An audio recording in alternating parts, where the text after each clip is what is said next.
Okay, good afternoon.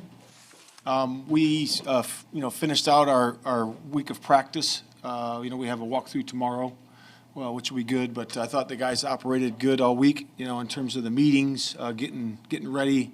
The practices were fast. I thought we had great speed, even today in our practice.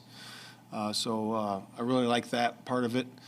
And guys are just getting ready with their coaches. We're entering into this 48-hour preparations side of it right now, where most of the physical work is done, and we're entering into this now, the mental phase of it, and that's a big part for our football program. So guys executed that a couple weeks ago, and now we're executing it in the season. So we're getting, and what that really entails is, what do? They go through their assignments, they go through the plays on offense, go through the calls on defense, and they just review their assignments, and they're really just visualizing themselves in the play. And it takes a lot of mental time to go through all that, to make sure you're all squared away with your assignments, alignment, assignment, key, and technique, like we always say. But it's a big part of it, and those guys are excited to get that going. So I'll open up to questions from there.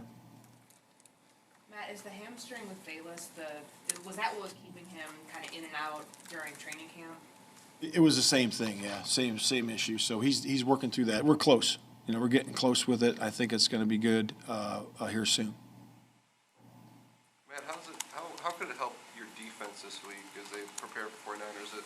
Your guys' offense has some similar concepts, obviously similar coaching trees. Have you noticed the way that can help them? Yeah, anytime you play against a similar tree or a similar family of our offense, that's going to help. Really what's going on in the league right now, almost a good amount of those teams are playing that style, the wide stretch, all the stuff that comes off of it. So it certainly helps you, because you get the different looks, and there's a lot of ways to dress it up and move it around with formation and motion and shifts and all that, but certainly helps us out. If half the league's playing this scheme, are there flavors of this scheme within that during the course of the year you'll say, oh, okay, they're doing stuff like this other team did? Yeah, I think that goes by coordinator.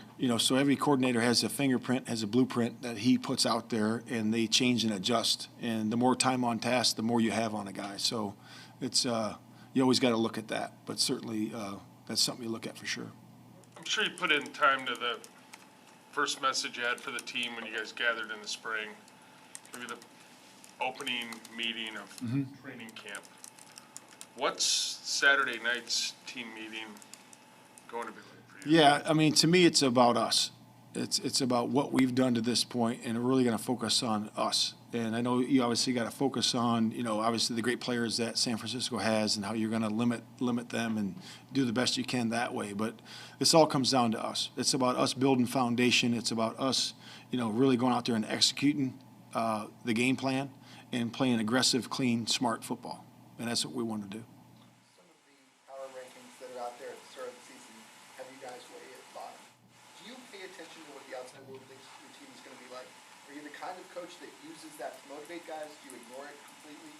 Yeah, that's a good question, and I would like to ask you that question back. What do you think I'm like? I would guess you ignore it, but Yeah, exactly. So you've never been a head coach. You've never given the Saturday. yeah, but I've been in football a long time. You can't really pay attention to that, because every year they make these predictions about teams. This team's going to be this, and this team's going to be that, and at the end you look at that particular team or what they said, and it's always wrong. So we just focus on ourselves and focus on what we're doing. When you've got a young team, you've got 15 rookies, you have a generation of guys who grew up looking at their phones and checking out social media. Yeah. How do you get them to not pay any mind to things that are written, things that are said about predictions? Yeah, in today's age, everybody looks at everything. Come on, right? So it's like it's part of our life now. So you understand, you put that in a bucket. It's an opinion of somebody's, or it's it isn't fact. So we write our own story. And I told the guys that all the time. We're writing our own book. And then we do it one game at a time, and you can micro it down to each play. Every game, individual players write their own book. They go play one, alignment, assignment, key technique, execution, production. Did you get it done? Turn the page, play number 2. And that's a cycle of the snap. And that's what we got to do as a football team and as individuals. Yeah, who's returning kicks and punts? Is that something you reveal to us? I'm not going to reveal that, but you will see. You will see. Matt, you've got a young team, and you've got a young quarterback as well. What's your final assessment sort of heading into week one in terms of his readiness and just how he's dealt with all of the change he's had to deal with, changing coordinators, changing head coach, just your assessment of his readiness for Sunday? Yeah, I just think he's ready to go, and I think the coaches have done a great job of preparing him to be ready, and he's excited. There's different levels that you get into the game, and I think, we use that word a lot. That's excited means that you're ready, you're focused, you're prepared, and you're ready to do it. And that's where I think he is, and that's where I know he is. And he's done that on the practice field, and we're all excited to watch our whole football team go out there. What have you learned about Lucas Patrick's functionality, and how much has that settled where he'll play or if he'll play? Yeah, we're still working through that. We are still working through that, but he certainly has played inside all three positions, and he's looked good at all spots. Of course during time. You just don't want to say, or do you literally not know until tomorrow? I would say the first thing, yeah. Yeah. Man, it's supposed to rain pretty steady on Yeah. Sunday. In your experience coaching, does a heavy rain like that change anything about the game at all, or is that kind of like overblown strategically wise? No, I mean it depends. It depends what it is. Does it come with wind? The wet is the wet, but if it comes with a lot of wind, that's different. That changes things strategically, but you always got to look at it. You play this game long enough, and these guys have played it long enough. They've all played in wet conditions or snowy conditions, cold, windy. So you just deal with what you got, and guys will be ready to go. You've talked before about mentors, Nick Saban, Gary Pinkel, the people who've been part of your network and your upbringing in football. As you get close to the season, obviously recognizing they're pretty busy too, but do you lean on them? Do you send a text or just check in with them, or vice versa? Yeah, I do. I talked to Nick a couple of weeks ago, and I talked to Gary, a lot more because Gary's retired now, and so I talk to him more frequently. But I always talk to those guys, at least a couple of times a year, just to get their feedback. And I do that with all my mentors. I think it's important to get information from guys that have been there and done that. And it's always useful to have their experiences to help me along the way. What advice do they give, or what do they tell you, if you're willing to share some of it? Yeah, I mean, mostly it comes down to just be yourself. I can't be another coach. I have to be myself. And if you do that, it's genuine. And if you're honest in your talk and honest in your relationships that you have in the course of your team, and you listen to your instincts, then good things are going to happen. What is the advantage to not revealing a guy like Lucas Patrick his status? Literally, what is Matchups. But that's what I'm curious. So literally, what is the how can your game plan be compromised by the 49ers knowing that he'll be the center or he won't? Literally, what can they do? How can that burn you? How can that make a difference? Well, I've been a defensive coach a long time, right? Yeah. So if matchups. So why would I reveal anything right now that I don't need to? We'll see where he's at, and we'll see where he's going to play. And that's where it is right now. Matt, what's your confidence and comfort level when you put your plan in place after getting the job with where you are right now at the start of the season? Are you satisfied with everything you've been able to get in? You wish you were more? What's your feeling heading in? No, I feel we're in a good spot.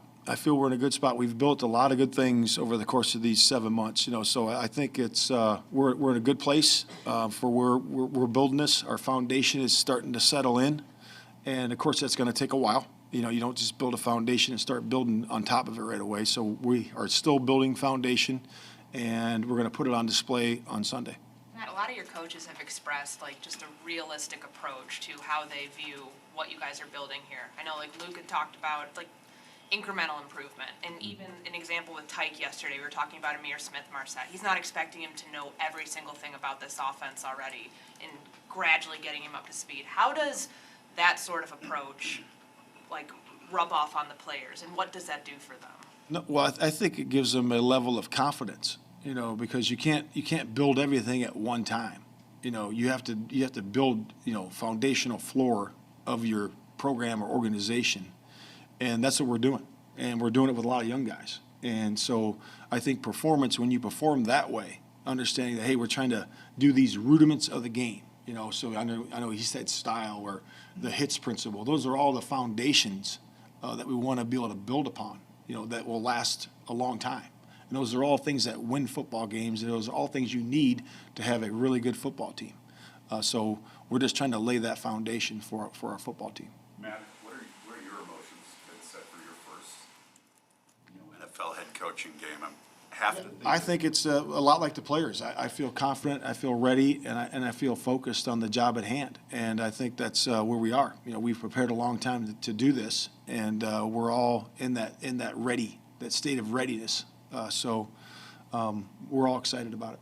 Is it something you've envisioned for years, having this opportunity? And what do you think it will feel like, walking out of that tunnel and calling all the shots? Yeah, I think it's going to be great. I have a lot of great coaches. I have a lot of the support staff that we have, offensive coordinator, defensive coordinator, special teams guy, game management guys, all the position coaches.